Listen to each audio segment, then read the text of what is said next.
Julian is a historical gold mining town. We are situated about 4,500 feet up in the Southern California mountains. We at Julian Hard Cider, we decided that we are to go and to further that by opening up the hard cider factory that we have, because hard cider was the original drink here in the US about 200 years before beer.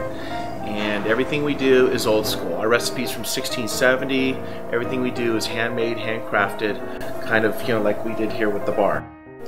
So how did a small company like Julian Hard Cider begin exporting internationally? Well, that was a natural for us because we had already expanded in 34 states and our sales are very strong right now, knock on wood. And we read an article in the San Diego Union Tribune about the opportunities to export overseas. So through this program with the U.S. Department of Commerce, it has now enabled us to expand and to work with a dozen countries worldwide. Wow, 12 countries, that's quite impressive. What kind of adjustments did you make when you started shipping overseas? Making the adjustment for us was actually pretty easy because we were already distributing to 34 states here in the U.S. and each state has its own paperwork and legal system that we have to abide by. So going overseas is kind of the same thing, except you're working with the country instead of a state.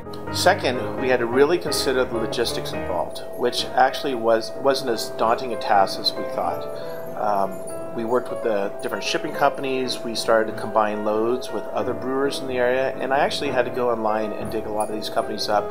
And thank goodness for Google now, you could find a lot of this information and do it yourself. What we did, we drafted an agreement where they had to pay COD for the first 2 shipments and have minimum orders.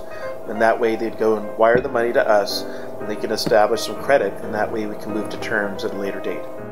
So through growing Julian Hard Cider to be a national and international company, what advice do you have for other small businesses who may consider exporting?